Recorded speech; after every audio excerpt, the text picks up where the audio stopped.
Kabir's life changed because of one reflection. But before that day, he was a boy the whole village counted out.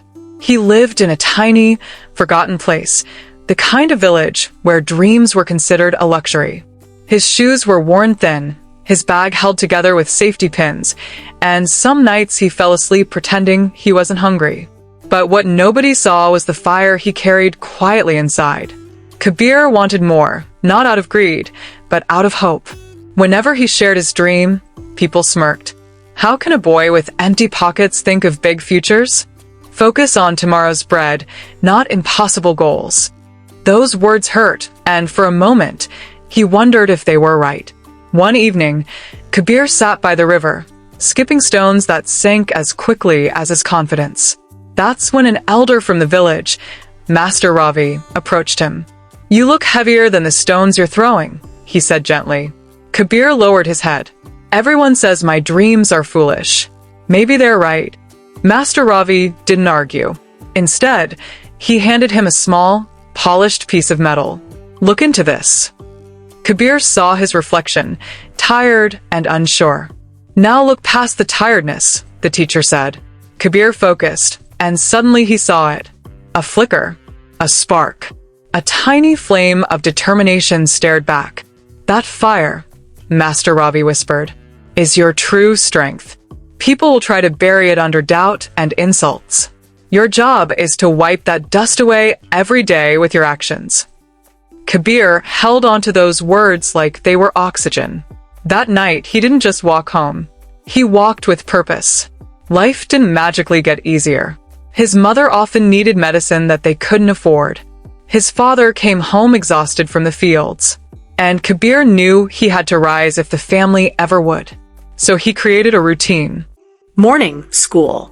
Evening, working at a small tea stall. Weekends, learning repairs from a mechanic. Nights, studying under a weak bulb until sleep forced his eyes shut. He was unstoppable. Until one night, everything nearly fell apart. He arrived at the mechanic shop and found his small toolbox missing. Stolen.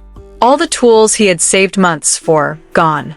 For the first time, Kabir broke down. "What's the point?" he whispered. "Maybe they were right about me." But then, he remembered Master Ravi's words. "People will try to cover your reflection with dust." Kabir wiped his tears, stood up, and decided that a stolen toolbox would not steal his future.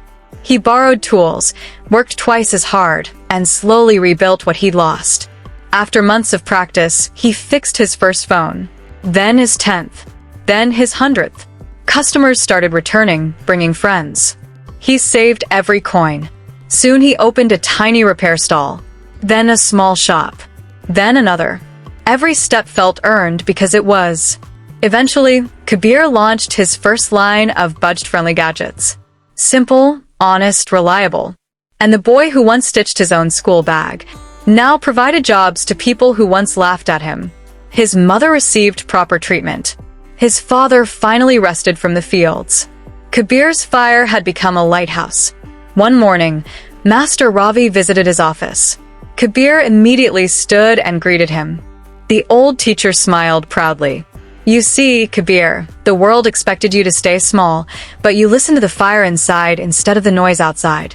That is why your story changed." Kabir looked at the shiny nameplate on his desk, a reflection staring back at him, and he realized his life didn't change when the world believed in him. It changed the day he believed in himself.